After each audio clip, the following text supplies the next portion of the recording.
ये है मदारपुरा गांव है। मदार टेम्पो स्टैंड से रसूलपुरा रोड पे है। और रजवाड़ी तड़का छला बाबू की दुकान के पास में पड़ता है। सीवीआर कॉलोनी इसका नाम है। 24 तारीख के दिन मैं यही था। मेरी ड्यूटी अजमेर सियालदा गाड़ी में थी, जो कि यहाँ से अजमेर से लेके गया था। 24 तारीख की बाद में 25 तारीख जैसे लगती है। 25 तारीख को 12:03 में उन्होंने रेकी करी। ये मुझे इसलिए पता है क्योंकि मैंने पड़ोस के कैमरे में देखा है टाइमिंग, इसलिए मुझे पता है। तो 12:03 पे मोटरसाइकिल से दो आदमी आए थे, वो रेकी करके गए। उसके 40 मिनट बाद में यानी 12:40 पे उनमें से कोई एक बंदा या उनका कोई साथी होगा, जो दूसरी दिशा से मतलब इस तरफ से आया था, जिस तरफ कैमरे नहीं है। इस तरफ कैमरे थे, इस तरफ कैमरा नहीं। वो आया, मेन गेट में लॉक लगा हुआ था, उसको फांद के आया।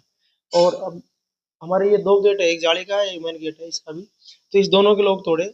सामने एक अंदर रूम है, उसका भी लोग तोड़ा। सारा सामान बखेर दिया कंप्लीटली। और मंदिर है अंदर ही, एक लकड़ी का बना हुआ, उसमें दराज बनी हुई है, उसमें से 38,000 कैश रखे हुए थे। कैश इसलिए रखे थे क्योंकि मैं अब गाड़ी में चलता हूँ तो ज्यादा कैश नहीं रख सकते, क्योंकि हमको पूरी डिटेल देनी पड़ती है कैश की। इतना कैश लेके कहाँ जा रहे रेल के अंदर। तो वो वहीं छोड़ गया था मैं। फैमिली वगैरह, मेरी बच्चे वगैरह गाँव थे, घर पे कोई था नहीं नाइट में। और 38,000 रुपये ले गए। आर्टिफिकेट कुछ गहने थे, और ये मेरी बच्ची है, इसकी पजेब थी चांदी की, वो ले गए। और बहुत सारा सामान बिखेर के चले गए। अभी तक तो मुझे यही मालूम चला है, बाकी और कोई डॉक्यूमेंट्स वगैरह तो मिल गए मुझे। कुल कितने का चोरी हुई है, कितने का सामान ये है? लगा कि चलो सर कि लगभग 50 के आसपास होगी होगी।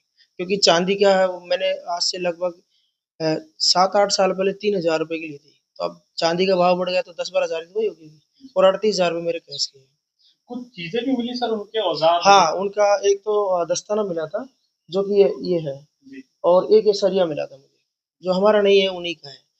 उसी दिन या उसी के आसपास हमारे पड़ोस में ये सामने ही है, एक फौजी है, वो भी नहीं थे, उनके घर में भी चोरी हुई थी। उनसे मेरी बात हुई तो उनका ये कहना है कि ऐसा ही सेम ग्लव्स जो दूसरा रह गया, वो उनके मकान में मिला था। और ऐसा ही कोई सरिया मिला हुआ था। लगातार बढ़ती चोरियां हैं, फिर भी उसके बाद जो है चोर खुलेआम घूम हाँ, रहे हैं। उसके बाद मैंने 112 नंबर पे कॉल किया, यहाँ आने के बाद सब कुछ देखने के बाद में। मेरे पड़ोसी से वीडियो वगैरह निकलवा लेते फुटेज, जो भी उसमें साफ दिख नहीं रहा, लेकिन अगर प्रशासन चाहे तो उसको बिल्कुल क्लियर कर सकता है। और उसके बाद में एफआईआर करवाई। अ, अलवर गेट थाने से दो पुलिस वाले भी आए थे, जो भी सर थे, उच्च अधिकारी। और अपने ये मदार चौकी से भी आए थे। वो मौका मुआयना करके आस पड़ोस से पूछ के वो चले गए थे।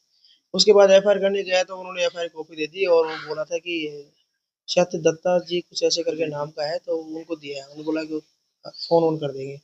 कल ही आया था, अभी तक तो फोन आया नहीं। जी। हो सकता है आ जाए शाम तक। जी।